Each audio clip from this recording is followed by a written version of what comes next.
pseudo-reasoning or fallacies that are called substantive fallacies, which means that they can be valid and forceful, but they rely on an assumption that is wrong, but common in reasoning about these types of topics.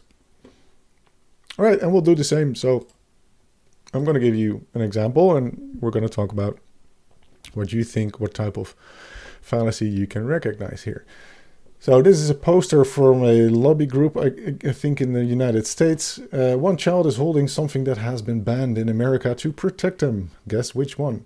And then the crucial ingredient is perhaps too small to read for you. It's listed within the red circle. We won't sell Kinder chocolate eggs in the interest of child safety. Why not assault weapons? So if I were to argue to you on the basis of this beautiful poster, the following: Kinder chocolate eggs are banned in the interest of child safety. Kinder chocolate eggs are dangerous to children. Assault weapons are dangerous to children. If two things share one characteristic, they are the same in all characteristics. And if I were then to conclude we should ban assault weapons in the interest of child safety, what type of fallacy do you realize? Do you recognize? Sorry. I'm seeing a weak analogy in the comments. Loisos, could you explain? Probably. Yeah, right. I got it from the, comparing one to the other, and because they share one characteristic, they must be the same thing. Yeah, indeed. Thanks for the illustration. That is indeed what points towards the weak analogy here. The weak analogy would say that, two things share one characteristic, and one of the two things has another characteristic, so the other thing should have that characteristic as well. So if one thing is banned, then the other is banned as well. As you probably notice, I'm talking now in explaining about a conclusion that would be descriptive as well, right? So this would only be a valid or forceful argument if the conclusion would say we ban assault weapons in the interest of child safety, or assault weapons are banned in the interest of child safety, right? So if you were that sharp and you notice that as well, that indeed the conclusion says that we should do something, then that would be an example of deriving ought from is as well. It's a bit sneakily to shoehorn that in there as well, but we were talking about an example of a weak analogy, which this indeed is intended to be, right? Somebody concludes that given the fact that they share one characteristic, they must share another characteristic as well, which is made explicit in the fourth premise, and that fourth premise should enable you to recognize a weak analogy. But because I also concluded here that we should do something on the basis that something is the case, you should always also be able to recognize an ought from is, deriving ought from is fallacy here as well, as we covered in the first part of the lecture. All right, so to another example. So one of the stereotypes about old people is that they're slow, right? And John Barch did some research on that. I think you're familiar with it. So if you prime people with words related to the elderly, they tend to move in a way that is congruent with the elderly. At least that's what the research supposedly showed back in 1996, I believe. So he primed people with elderly related words, and then he measured how quickly they walked back to the elevator after the experiment was done. And he saw that people walked more slowly towards the elevator after being primed subliminally with words related to the elderly, or subconsciously. Turns out later replication has been attempted by Stéphane Doyen and colleagues, and it turned out that they couldn't replicate results, but they could replicate results of John Barch, slower walking after being primed, but only if the experimenter knew what the hypothesis of the experiment was. So what John Barch, a better explanation for what John Barch has shown in his original research is not necessarily the sneaky effect of priming with elderly related words, but I suppose also interesting form of experimenter effects, in which the experimenter, by knowing the hypothesis about elderly and walking slow, somehow realizes that effect in their participant. Basically, another way, a clever Hans effect, right? So the experimenter is steering the behavior of the horse. You're familiar with clever Hans, right? A horse that could supposedly count, and he was only able to do so because his trainer was subtly giving him hints without even knowingly doing so. So basically, the research about the elderly fills the same category, right? It's a clever Hans effect. At least that was the conclusion of the replication study. Perhaps you know this already, but what you didn't know, or might not know this clearly, realize this clearly, is that John Bartsch responded to this study, not by writing a formal commentary or by doing his own replication study, but he responded with writing a blog post on his blog, The Natural Unconscious. And he started this blog post with the title "Nothing in Their Heads," by which he referred to the researchers of the replication study. He was basically saying stuff like,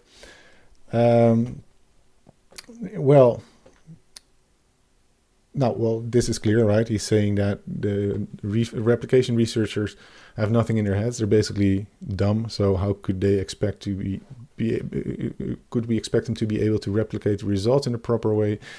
So we shouldn't believe what they're saying. But he's also attacking the journal in which the results were published. He said, well, it's clearly there's a lack of rigorous expert editorial scrutiny by PLOS in this case. So I must supply it here. And his rigorous expert editorial scrutiny is that basically saying, well, this journal publishes papers on a pay for publication basis. So if you want to publish there, it's an open journal, but you have to pay to get published there. There's peer review, but you have to pay for it.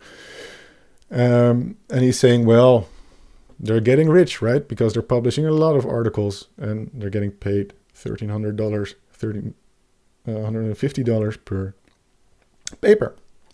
So he's attacking the researchers by claiming they're dumb, and he's attacking the publication by saying, well, basically, it's in it for the money. So whatever they're publishing is probably bullshit.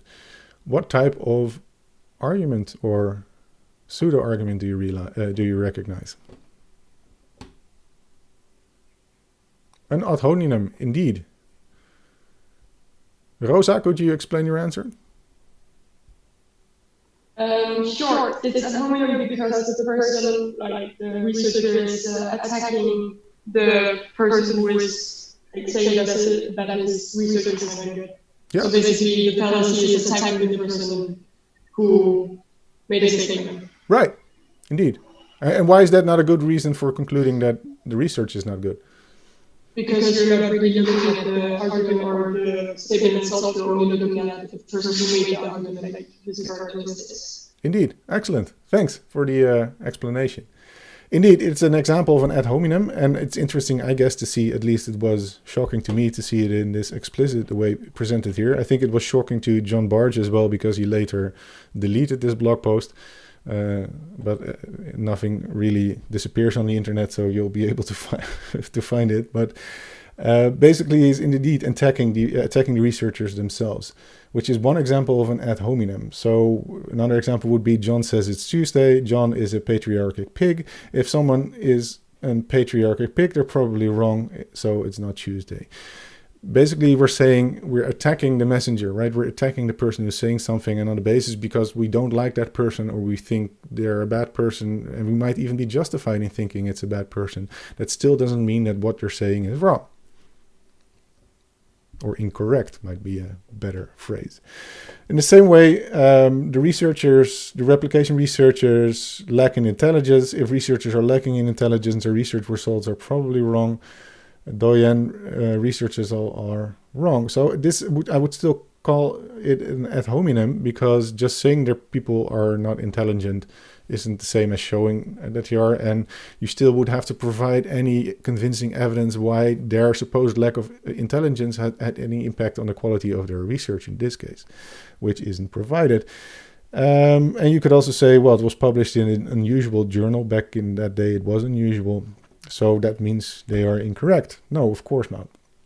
So if you focus on the second part, so we've just focused on basically the researchers are dumb, so the results are incorrect.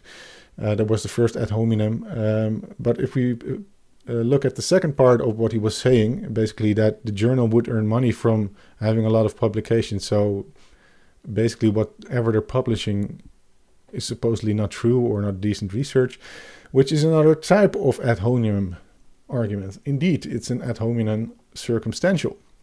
Could you explain, Bonton, why this is a ad hominem circumstantial argument? Yeah, basically, he's saying that because the newspaper, not newspaper, the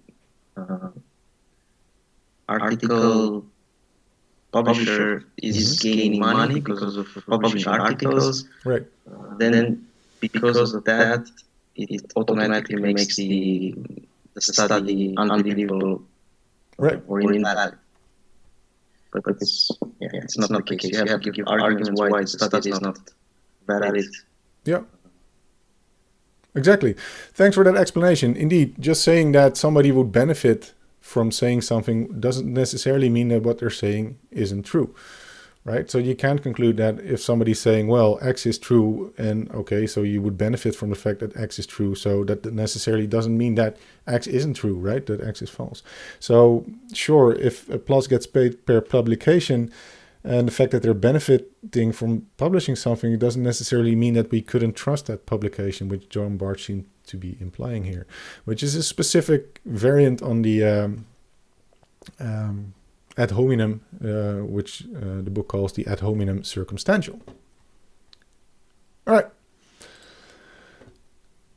Here we go. So there is, probably already told you this in the first year, but I've never been there. Perhaps this is jealousy that I bring this example up again. So there are national parks at least in the United States, but in Europe as well, I believe, where wood has been petrified over time. So you used to have wood and now it's become more like stone, so you call that petrified wood.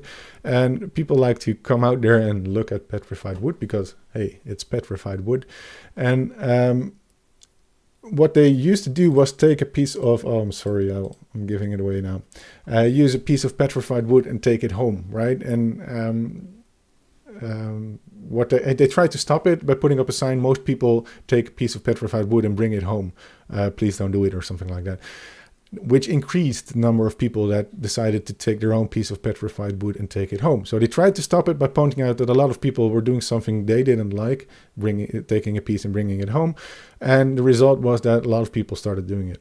So basically what people might have been thinking at the time when reading that sign was, most people bring a piece of petrified wood home with them. What most people do is acceptable. It's acceptable to bring a piece of wood home, which is an example of, drumroll, common practice, right? What a lot of people do, or what is common, is seen as acceptable. So a lot of people are doing it, so I can do it as well. Again, a substantive fallacy because it relies on a unjustified assumption, because you can easily think of examples where it isn't acceptable to do what most people are doing, especially in these corona times. All right, so basically what you should check up on in the book is make sure you understand the differences between these three fallacies, right? One is a formal fallacy, deriving ought from is. We already talked about it. So if 70% of people think that field is better than the Bible, we can't conclude that people should prefer field, right? Because then we're deriving an ought from an is, and that's not valid. Common practice we just talked about, 70% of people read field instead of the Bible. If the majority does something, then X is acceptable. We just mentioned that, so it's acceptable to read the Bible. You can't conclude that something is acceptable on the basis that the majority is doing it, or at least you cannot always conclude that. Which both are different from majority belief, which is, an example would be 70% of people think that field is better than the Bible. What most people believe is true. Field is better than the Bible.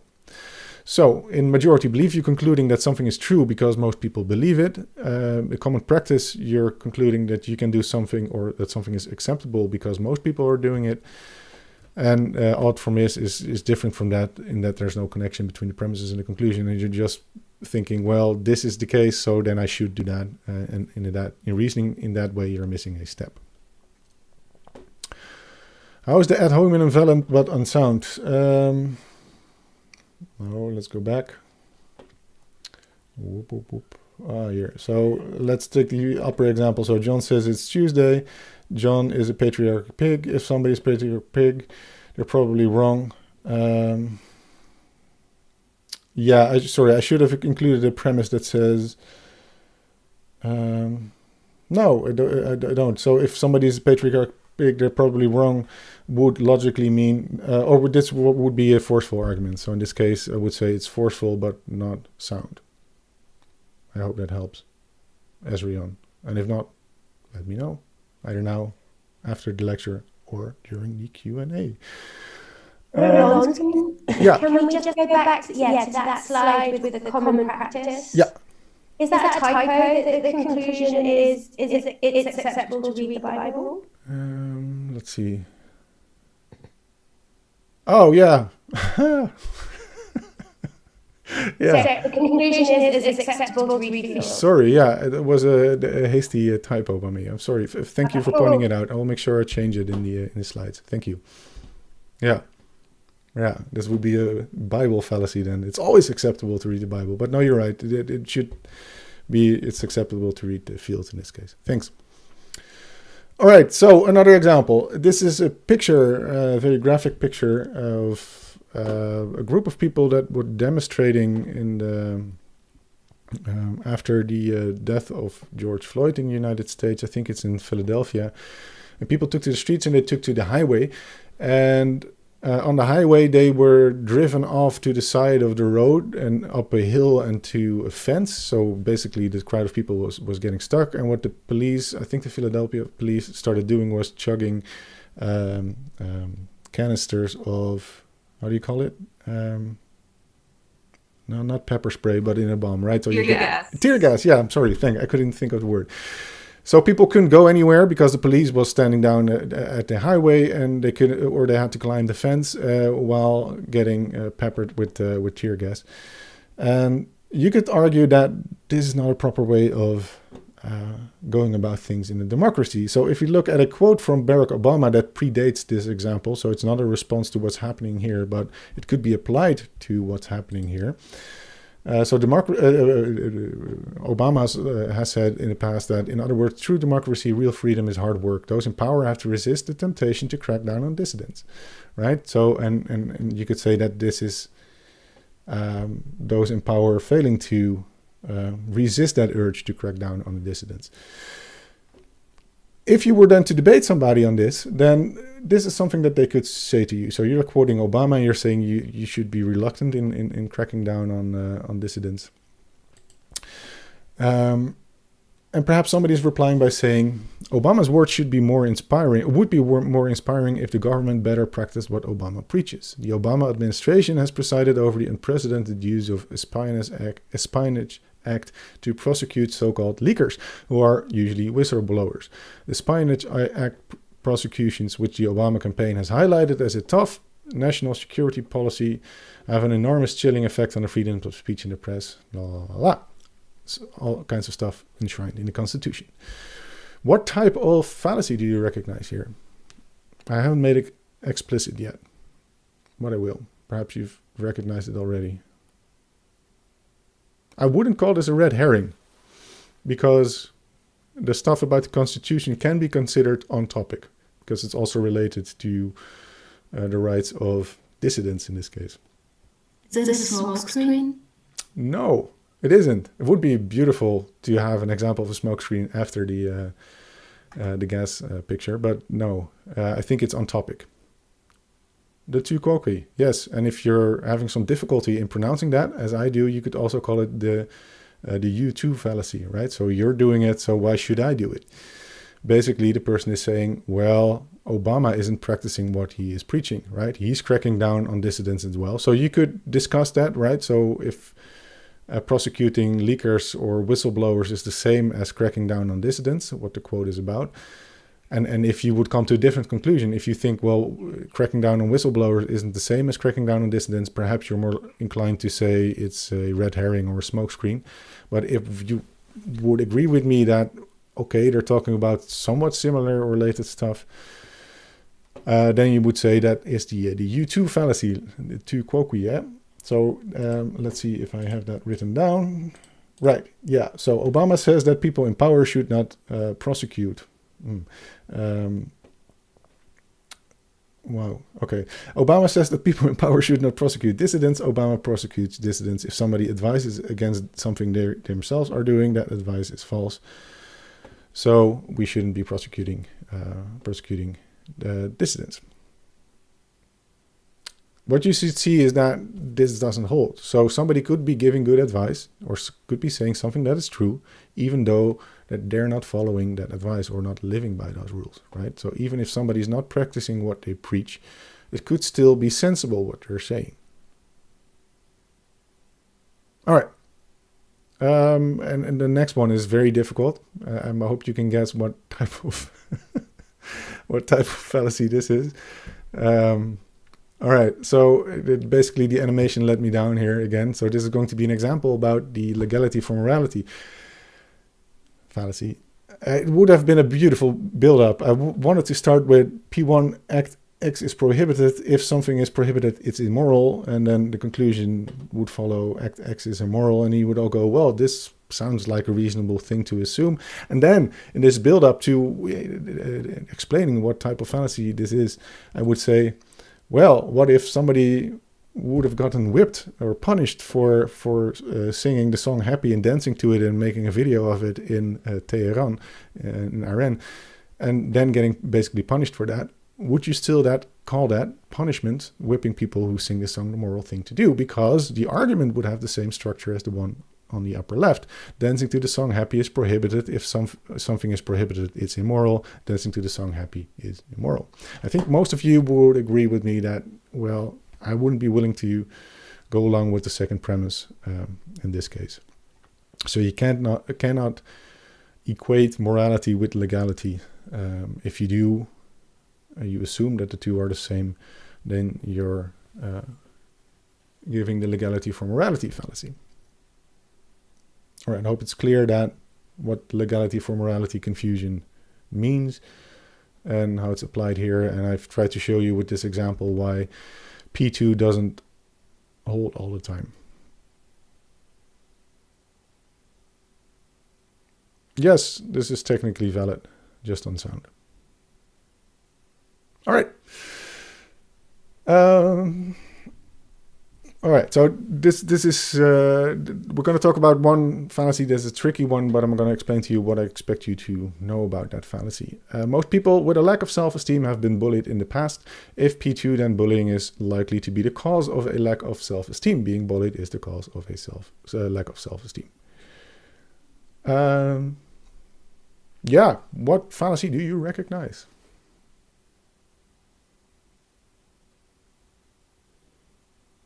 Usually the second premise is left implicit. Sorry, go ahead. I didn't get what you were saying, so perhaps you could. It's meant to say if P1 then bullying is like to be because. Yeah, you're right. Sorry, I'm sorry for the typos. I did a complete overhaul of my slides for this lecture and I made a couple of last minute typos. So I'll have to change that. If P2, if P1, yeah. Post hoc ergo propter hoc. Indeed, that is the fallacy I was aiming for. Basically, P1 is saying one thing happened after the other, and P2 is saying that if one thing happens after the other, then the other thing is the cause of the one thing, which is not necessarily the case, right? So that's an example of one of the causal fallacy called post hoc ergo propter hoc, or in just plain English, after this, therefore, because of this. Which is indeed a fallacy, because it isn't always the case that if something happens after something else, that there's indeed a causal relationship between the two. One way of thinking about this and causal fallacies in general is bearing the classical definition of causal relationship in mind. We're going to cover this in more detail in the third block, but for now, this should look familiar, right? So we only talk about, according to this classical definition, a causal relationship if three things are present, right? So X precedes Y, X co-varies with Y, and X, there are no alternative explanations or causes of Y. The first one we call the priority criterion, the second one the consistency or the correlation criterion, and the third one the exclusivity criterion. And if all three are present, you can conclude that there's a causal relationship between X and Y.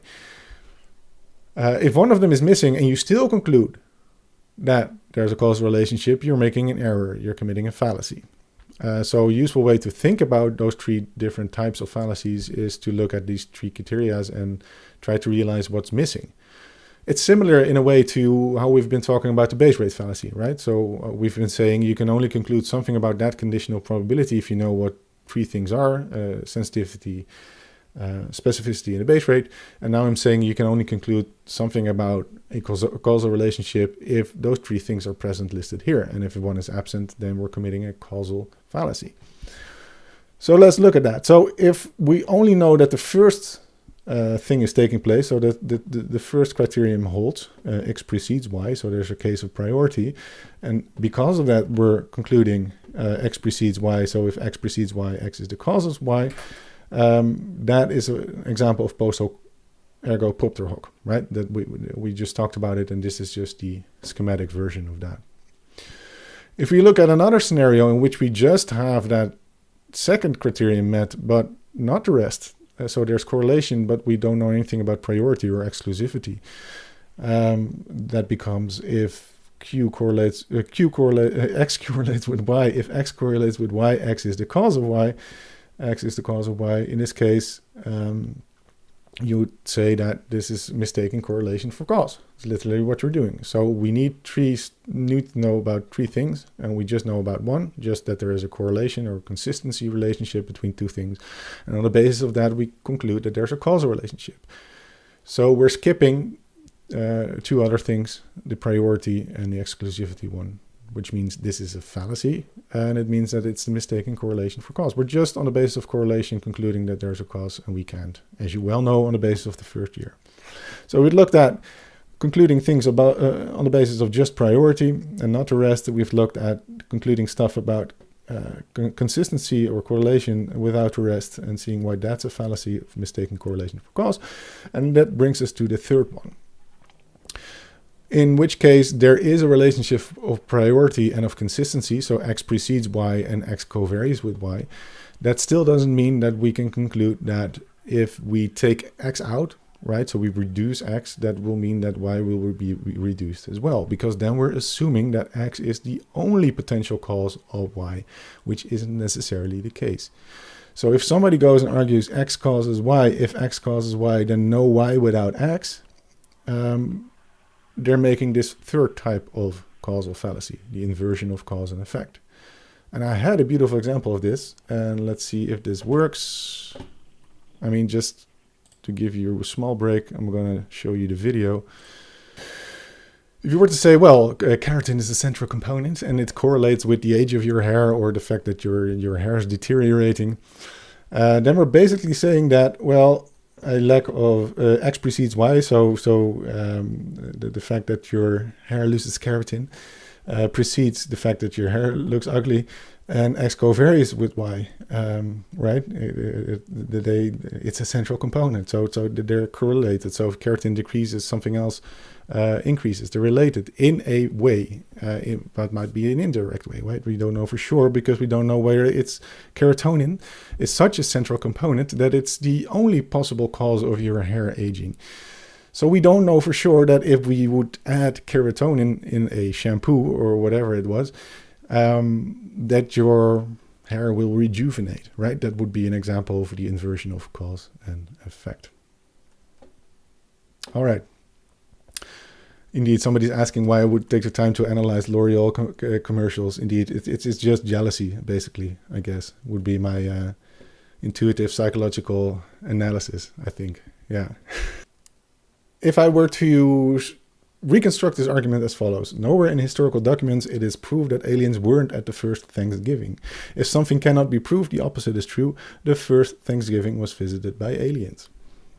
What fallacy do you recognize here? Ignorance. Yes, indeed. It's an epistemic fallacy. And one of the types of epistemic fallacies is the appeal to ignorance. Indeed. Good timing, Edo.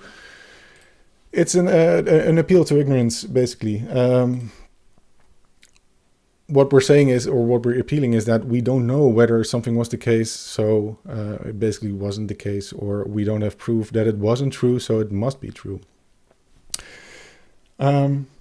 Which seems a weird way of going about this, and this was an example derived from South Park, but it was ridiculing something that you can actually watch on TV, Dutch television, by the way. I just saw that the new show's coming up in the History Channel about ancient aliens, in which this guy is visiting all kinds of sites and concluding that aliens must have been there because we just don't know that they weren't, right? So they must have been. It's a weird argument, but you should recognize that that P2 doesn't hold in actually a lot of cases. All right, so in debate in climate science, this is one that you might encounter. So this is not a reconstruction of an argument. So, but a debate could be that, well, there's no consensus in the scientific community, so that global warming is getting worse or that it's man-made. So the statement that it's true, we shouldn't consider that, or we shouldn't believe that what the scientific community is saying is true because it's still highly uncertain because there's no consensus, right? This is perhaps a bit of a tricky one, right?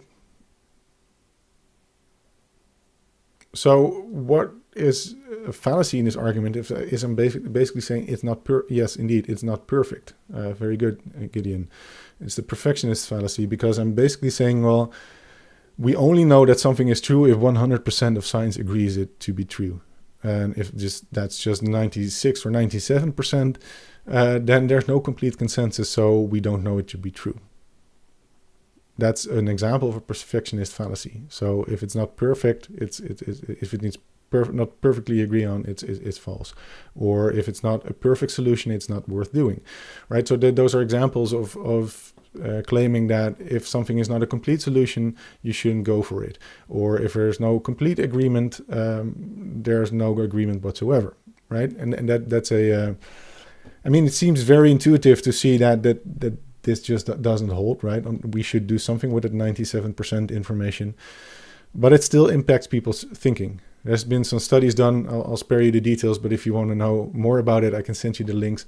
But if you present evidence about global warming to people and you notice just one dissenting voice, you just give them, so this specific researcher disagrees with those 10 or a bunch of other researchers, that's enough to completely